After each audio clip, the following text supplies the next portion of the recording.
I'm back. I'm back because after I got home yesterday from the shop, I had a little package in the mail. These things were dirt cheap. I got these things here. These are motorcycle LEDs. They're 2 inches square on the face. They're about 1 5/8 deep. This is a side marker. Now it's on the van like this. This is one I'll be putting on the van. And you got to note that little tab there, that little hole there, and that there.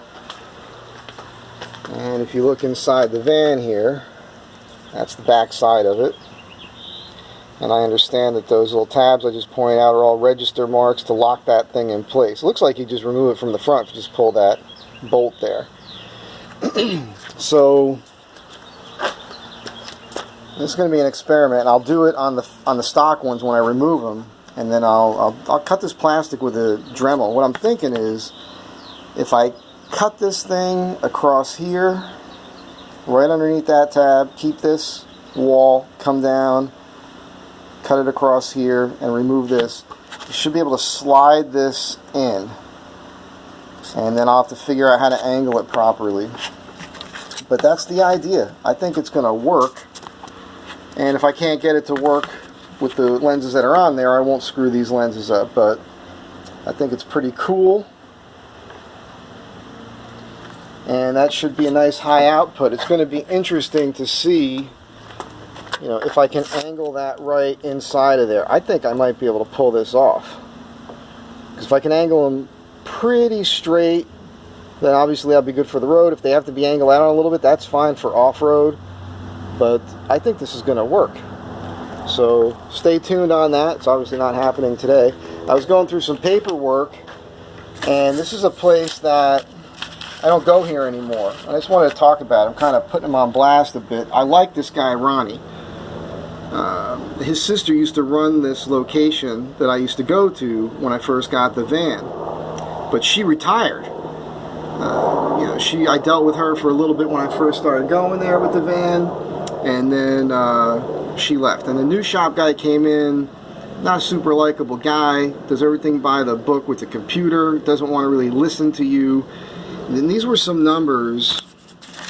I don't know that they were terrible. I was doing a lot of my own work, and I brought in these guys. They originally did the engine mounts. This is an estimate after the fact. This is I had them put the replacement engine mounts in that sagged 2 days later, and then I just dealt with it. And then I had them put some new control arm bushings on, which squeaked a lot, and they were trying to tell me it was all these other things, and including the rear transmission mount there, and which it didn't need. Lubricate rear track rods. I think they're talking about the torsion rods, because that's where they were trying to tell me it was squeaking from, and it wasn't. It was all just the bushings that they put in, which is fine. I figured that out myself. But here's the other things they recommended. Master cylinder leaking. It was not. Oil pan gasket leaking. It was. Valve cover gasket leaking. It was not. It was a PCV valve thing that we fixed real easy.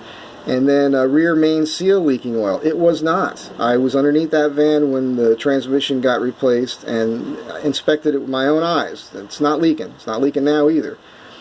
So these guys, when I was having issues with this thing, with the grinding noise, which was the lower pulley hitting the linkage, the steering linkage, they couldn't figure that out. I had to figure that out on my own. It was actually somebody on a Facebook group that recommended it to me to check that out, and that's what it was. They told me it was all these other things, some of which I did myself, including replacing my CV axles, and I did that myself. I mean, you know, it's fine, they're new, and everything's fine. But I'm just saying, not all garages, and I can understand why people want to do their own work. Like I said, I do as much as I can. Sometimes I just have to because I don't have the money. I don't have the money because I'm not working, and when I'm not working, then I have the time to work on it myself. When I'm working, I don't have the time to work on it myself, but I'm making the money. So you see how that works. Then I can pay a guy to do it. And I found a guy, this guy Irvin over at SMG over here on Beverly and St. Andrew's Place at Chevron Station. He's a good dude, and he works with me on things, and I'm sending him people, and So it's just nice to finally find a guy that, you know, I could talk to, I can communicate with, and he's not trying to rip anybody off. He doesn't have the time. That guy's got to flip these vehicles as quick as he can, so I get it. I feel bad for you if you get ripped off a lot or you're being given bad information. Not all mechanics are the same. I know a guy who had a Jeep out here, and it was funny because he was a tanker in the Marine Corps. We were in the Marine Corps at the same time. And if you're a tanker, you should be able to, you're supposed to be able to rebuild a friggin' tank, basically, under fire. So he should be mechanical. And he was getting ripped off everywhere he went. He's still throwing money at the problem. That's moronic. Especially on a Jeep that's easy to work on. I just couldn't understand the things he was having done over and over and over again, getting ripped off when, dude, go do it yourself. You could do that yourself. But it is nice when you find somebody you can trust. So anyhow, just a little note on bad mechanics and whatnot, and then this idea here for the side markers. So stay tuned on that. It will get done. Have a good day. Be good to each other. Astro Van Tribe. Woohoo!